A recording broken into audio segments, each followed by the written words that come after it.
मैं राहुल ओझा आपके साथ। नमस्कार, मैं आपके साथ लक्ष्मी। बड़ी खबर बक्सर से है, जहां बीती रात एक बाइक एजेंसी में आग लग गई, जिससे भारी नुकसान हुआ है। आग की सूचना पर मौके पर पहुंची फायर ब्रिगेड की टीम को काबू में पाने में काफी समय लगा।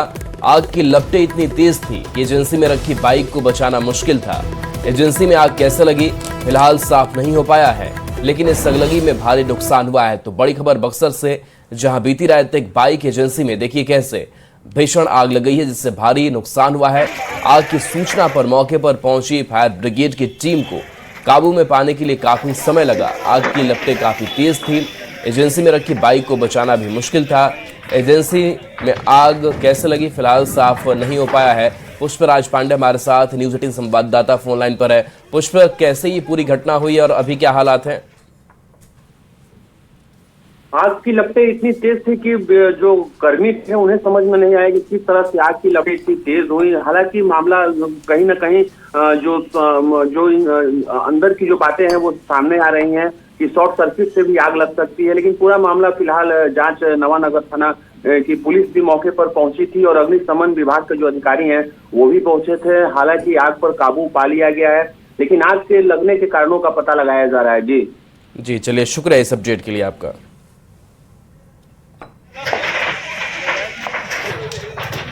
तो तस्वीर आपको दिखा रहे हैं जब भीषण आग ये लगी थी। आग की वजह कैसे लगी ये साफ नहीं हो पाया है, लेकिन एक बाइक जो थी वहां पर जलकर खाक हो गई। ये भीषण आग लगी की तस्वीर काफी घंटों मशक्कत दमकल की टीम को करनी पड़ी, इसके बाद से इस आग पर काबू पाया जा सका। तो ये तस्वीर अफरा तफरी का माहौल लगातार बना रहा, स्थानीय लोग दहशत में थे। सीतामढ़ी से एक बड़ी खबर मिल रही है। देखिए, यहाँ पर चोरी की दरअसल एक बताया जा रहा है कि बड़ी वारदात हुई है। सीतामढ़ी में चोरी की बड़ी वारदात, करीब 50 लाख के सामान की चोरी कर ली गई है। बंद घर का ताला तोड़कर चोरी करके फरार हो गए हैं। पुलिस ने पूरे मामले की पड़ताल शुरू की है। पुपरी नगर परिषद की यह घटना है और ये मामला पुलिस के संज्ञान में भी है। दरअसल एक बंद घर को चोरों ने निशाना बनाया और ताला तोड़ करके सामानों की चोरी की है। ये मामला पुलिस के संज्ञान में है और पूरे मामले की जांच पड़ताल भी शुरू की गई है। पुपरी नगर परिषद की घटना, ये घर की तस्वीर आप देखिए। एक एक सामान जो है यहाँ पर खंगाल लिया गया है, कहां से क्या क्या निकाला गया है, अब इसकी जांच घरवाले कर रहे हैं। बंद घर का ताला तोड़कर अंदर से सामान चोरी कर चोर फरार हो गए। जी, रूम का मेन गेट का ताला टूटा हुआ था और जिस रूम के अंदर, केवल 4 रूम के अंदर मात्र एक ही रूम का ताला टूटा हुआ है, जिसके अंदर सामग्री चोरी हुई है। वहां पर देखिए, आप लोग देखिए, यहाँ पर सूटकेस है, बक्सा है, जिसमें हमारी पत्नी के द्वारा जो उनके जेवर थे, हमारे बच्चे के द्वारा जो बनाए गए, हम अपने बच्चों की तैयारी भी कर रहे थे, उसके भी जेवर थे। बच्चों को जो भी सेविंग के रूप में 100, 200, 500 रुपये दिया जाता था, उसको गल्लक में रख दिया जाता था। मोटा माटी 30 से 40 हजार रुपये उसके अंदर होगा। एक अनुमानित राशि है, वो क्या है कि उसको गिना नहीं गया है। पत्नी के द्वारा बताया गया है कि 40 से 50 लाख रुपए की सामग्री होगी आज की महंगाई के हिसाब से। अब देखिए, सुरक्षा एजेंसियों के होश उड़ गए हैं। मुजफ्फरपुर हाजीपुर रेलखंड सराय स्टेशन के पास मिला एक हाईटेक खुफिया कैमरे ने सबको हिला दिया है। दावा किया जा रहा है कि इस कैमरे का पाकिस्तान से कनेक्शन है। इस कैमरे के जरिए आतंकियों की रेलवे ट्रैक और रेलवे जंक्शन पर नापाक नजर थी। क्या है पूरा मामला, इस रिपोर्ट में देखिए। रेलवे ट्रैक पर नापाक नजर, खुफिया कैमरा मिलने से हड़कंप, हाईटेक कैमरे का पाक कनेक्शन।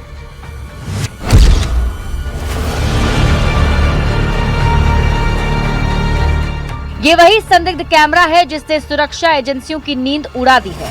दावा किया जा रहा है कि इसे आतंकी संगठन ने लगाया है। इस कैमरे का आतंकी कनेक्शन है।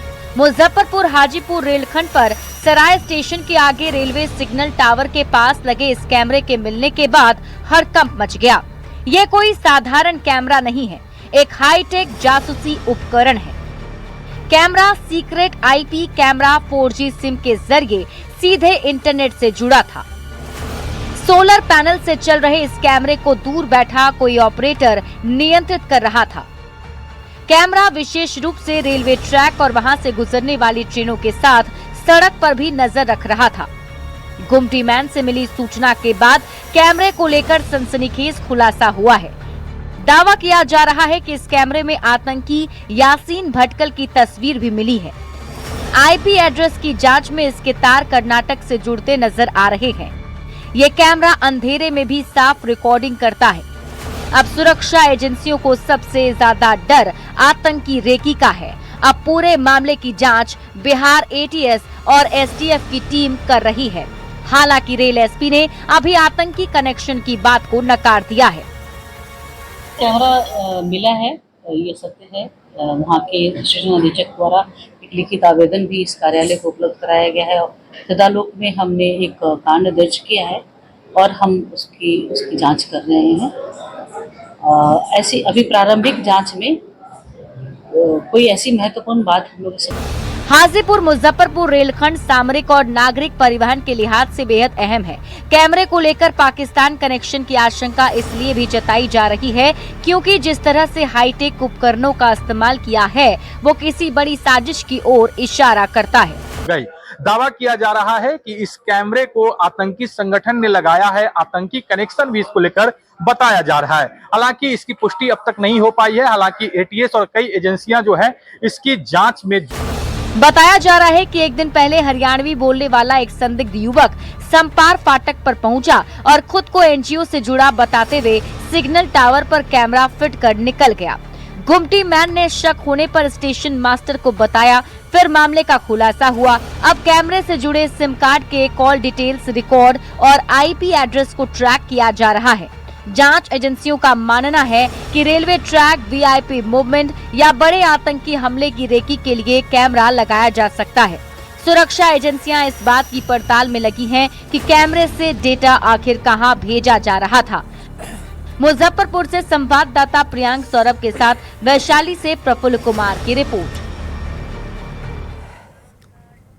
बिहार में सम्राट कैबिनेट का विस्तार हो गया। गुरुवार को कुल 32 मंत्रियों ने शपथ ली और इसके बाद मंत्रियों की संख्या 35 हो गई है। मंत्रियों की संपत्ति का जो आंकड़ा आया है उसके मुताबिक 35 मंत्रियों में से 32 मंत्री करोड़पति हैं और यही नहीं, महिला मंत्रियों की औसत संपत्ति पुरुष मंत्रियों से 5 गुना अधिक है। देखिए रिपोर्ट। 15 अप्रैल को सम्राट चौधरी बिहार के मुख्यमंत्री बने। 22 दिन बाद 7 मई को सम्राट कैबिनेट का विस्तार हुआ। गुरुवार को 32 मंत्रियों ने पद और गोपनीयता की शपथ ली। इसमें 7 नेता पहली बार मंत्री बने। वहीं पिछली सरकार में मंत्री रहे 3 नेताओं को इस बार मौका नहीं मिला। मंत्रिमंडल विस्तार के दौरान 32 मंत्रियों के शपथ ग्रहण के बाद कुल मंत्रियों की संख्या 35 हो गई है। अब बिहार की इस नई सरकार के नए मंत्रिमंडल में शामिल मंत्रियों की संपत्ति से जुड़ा दिलचस्प आंकड़ा सामने आया है। इस आंकड़े पर नजर डालें तो पता चलता है कि 35 में से 32 मंत्री करोड़पति हैं, जबकि सिर्फ 3 मंत्रियों की संपत्ति 1 करोड़ से कम है। सबसे अमीर मंत्री पिछड़ा एवं अति पिछड़ा कल्याण मंत्री रमा निषाद हैं, जिनकी कुल संपत्ति करीब 31.85 करोड़ रुपए है। दूसरे नंबर पर समाज कल्याण मंत्री श्वेता गुप्ता और तीसरे स्थान पर अशोक चौधरी हैं। सबसे गरीब मंत्री एलजेपीआरवी के संजय कुमार हैं। संजय कुमार के पास सिर्फ 23 लाख की संपत्ति है। खास बात यह है कि 10 मंत्रियों की संपत्ति मुख्यमंत्री सम्राट चौधरी से भी अधिक बताई जा रही है। बिहार की नई कैबिनेट का ये आंकड़ा सिर्फ नेताओं की आर्थिक स्थिति ही नहीं बताता, बल्कि ये राज्य की बदलती राजनीतिक संस्कृति की भी झलक दे रहा है। जो अमीर यहाँ पे जो मंत्रिमंडल में शामिल लोग हैं उसमें महिलाएं सबसे ज्यादा अमीर हैं और लगभग 5 गुना अधिक पुरुष मंत्रियों से उनके पास संपत्ति है। कैमरा पर्सन सुबोध के साथ रवि एस नारायण, न्यूज 18 पटना। बंगाल में पहली बार बीजेपी की सरकार बन गई। शुवेंदु अधिकारी ने मुख्यमंत्री पद की शपथ ली। शुवेंदु अधिकारी के साथ 5 नेताओं ने भी मंत्री पद की शपथ ली। प्रधानमंत्री नरेंद्र मोदी समेत कई केंद्रीय मंत्री और ब्रिगेड मैदान में मौजूद हजारों लोग इस ऐतिहासिक मौका के गवाह बने। शुवेंदु अधिकारी भारतेर संविधानेर प्रति आमी अकृत्रिम निष्ठा और आनुगत्य पोषण करिब।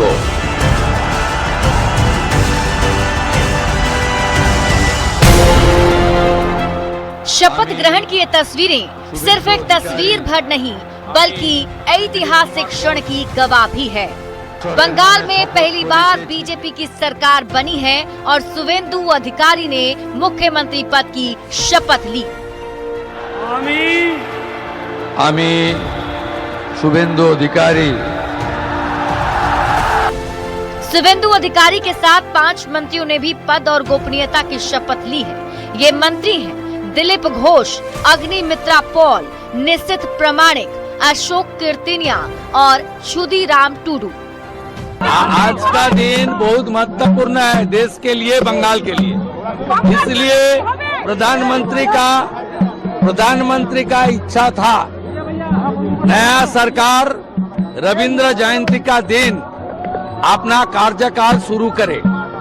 इसलिए हम लोग प्रधानमंत्री जी का नेतृत्व में कवि गुरु को प्रणाम करते हुए आज संविधान को मानते हुए ओथ टेकिंग किया, शपथ लिया है।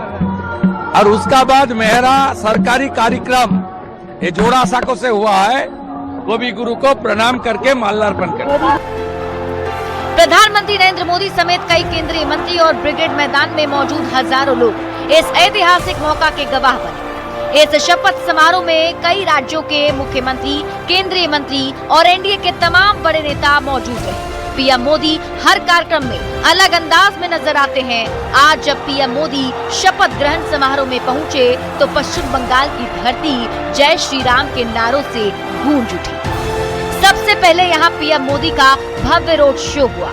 पश्चिम बंगाल में इस ऐतिहासिक जीत के बाद मुख्यमंत्री के शपथ ग्रहण से पहले मंच का माहौल तब बेहद भावुक हो गया जब प्रधानमंत्री नरेंद्र मोदी पार्टी के संस्थापक श्यामा प्रसाद मुखर्जी के साथ लंबे समय तक जुड़े रहे वरिष्ठ नेता माखन लाल सरकार का पैर छूते नजर आए।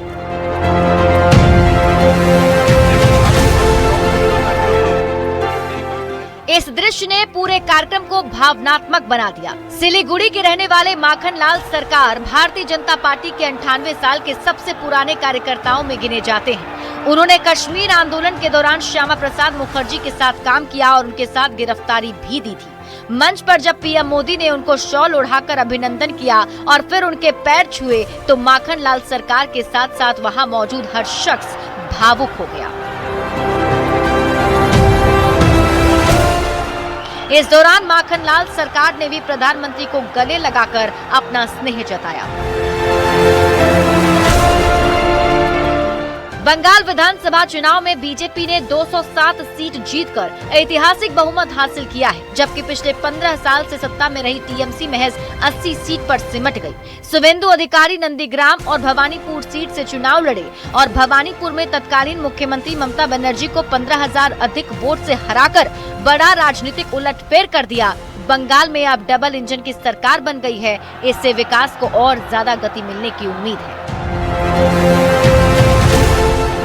Bureau report, news 18।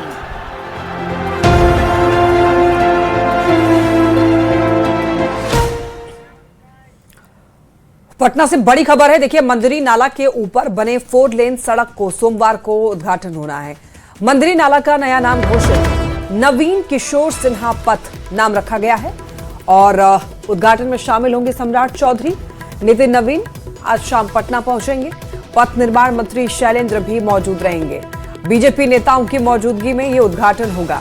तो मंदिरी नाला के ऊपर बने 4 लेन सड़क का सोमवार को उद्घाटन किया जाएगा, यानी कल के दिन इसका उद्घाटन होगा। और मंदिरी नाला का नया नाम घोषित हो चुका है, नवीन किशोर सिन्हा पथ नाम रखा गया है इसका। इस उद्घाटन में सीएम सम्राट चौधरी शामिल होंगे। इतना ही नहीं, बीजेपी के राष्ट्रीय अध्यक्ष नितिन नवीन आज शाम पटना पहुंच जाएंगे और कल उद्घाटन होना है। इतना ही नहीं, पथ निर्माण मंत्री शैलेंद्र भी मौजूद रहेंगे। बीजेपी नेताओं की मौजूदगी में ही उद्घाटन होगा। सीएम सम्राट चौधरी का एक्स पर पोस्ट सामने आया है। पीएम जीवन ज्योति बीमा योजना पर उन्होंने पोस्ट किया है। लिखा है, सुरक्षा का संकल्प हर परिवार के साथ, करोड़ों परिवारों के लिए भरोसे की ढाल, हर नागरिक को आर्थिक संबल, आत्मविश्वास और सुरक्षित भविष्य का विश्वास मिल रहा है। प्रधानमंत्री के दूरदर्शी नेतृत्व में जन जन की सुरक्षा, सम्मान और समृद्धि सुनिश्चित हो रही है। सामाजिक सुरक्षा का दायरा लगातार मजबूत हो रहा है।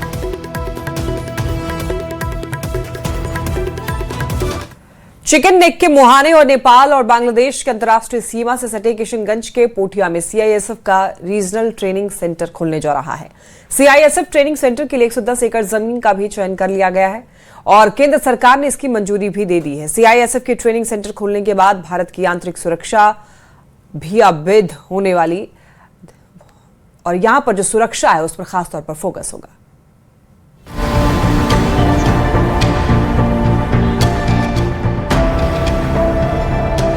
ये तस्वीरें हैं किशनगंज जिले के पोठिया प्रखंड की।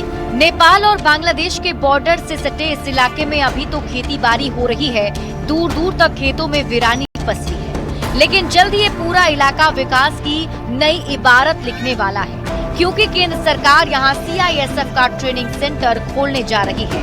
महानंदा नदी के किनारे 110 एकड़ की जमीन पर सीआईएसएफ सेंटर बनाने के प्रस्ताव को मंजूरी मिल चुकी है। पश्चिम बंगाल की चौहद्दी से घिरा किशनगंज और किशनगंज का यह पोठिया प्रखंड है। तस्वीर दरअसल पोठिया प्रखंड का है और बता दें कि इसी जमीन पर जो है 110 एकड़ जमीन है और इसी जमीन पर जो है सीआईएसएफ का रीजनल ट्रेनिंग सेंटर खुलने जा रहा है।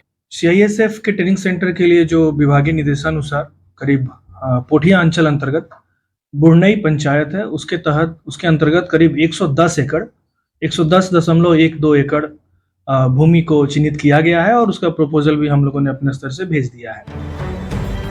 पश्चिम बंगाल की चौहद्दी से घिरा पोठिया, जहां एक तरफ नेपाल की खुली सीमा लगती है, वहीं बांग्लादेश का बॉर्डर भी यहां से काफी नजदीक है। इस इलाके में सीआईएसएफ ट्रेनिंग सेंटर खुलने से न सिर्फ इलाके का विकास होगा, भारत की आंतरिक सुरक्षा भी मजबूत होने वाली है। ये क्षेत्र अंतर्राष्ट्रीय देश बांग्लादेश और देश के अंदर बंगाल और एक चिकन नेक है बंगाल में सिलीगुड़ी के पास, जबकि सबवर्सिव एक्टिविटीज बहुत प्रेशर दे रहा है, उसके सुरक्षा को देखते हुए, सामरिक दृष्टि को देखते हुए बहुत आवश्यक है सीआईएसएफ का। सीआईएसएफ ट्रेनिंग सेंटर खुलने की सुगबुगाहट से ही किशनगंज के लोग उत्साहित हैं। पोठिया में सीआईएसएफ के क्षेत्रीय प्रशिक्षण केंद्र खोलने के फैसले पर यहां के लोग पीएम मोदी और गृह मंत्री अमित शाह को दिल से धन्यवाद भी दे रहे हैं।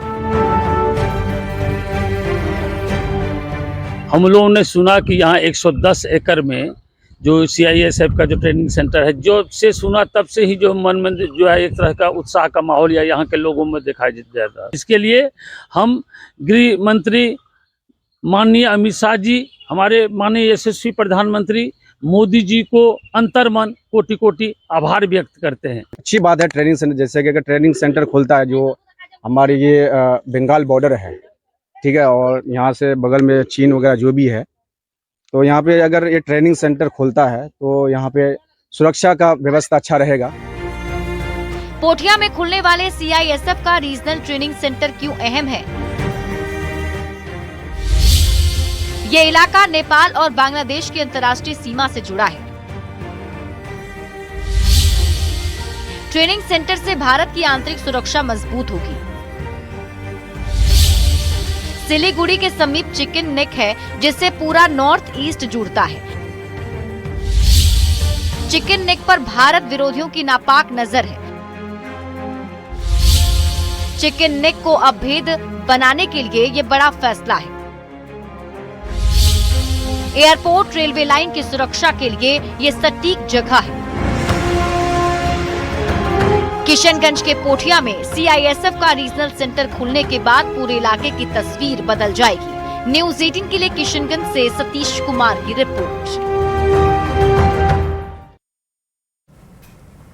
भागलपुर के सुल्तानगंज नगर परिषद कार्यालय में हुए गोलीकांड के 11 दिन बाद घायल नगर सभापति राजकुमार गुड्डू की इलाज के दौरान पटना में मौत हो गई। राजकुमार गुड्डू का पार्थिव शरीर सुल्तानगंज उनके आवास लाया गया। पार्थिव शरीर पहुंचते ही सुल्तानगंज शोक में डूब गया। हजारों की संख्या में लोग श्रद्धांजलि देने पहुंचे। इस दौरान भागलपुर के जिलाधिकारी और वरीय पुलिस अधीक्षक के साथ कई विभाग के अधिकारी भी मौके पर मौजूद रहे। बता दें कि गोलीबारी की इस घटना में कार्यपालक पदाधिकारी की मौके पर ही मौत हो गई थी, जबकि नगर सभापति राजकुमार गुड्डू गंभीर रूप से घायल हो गए थे।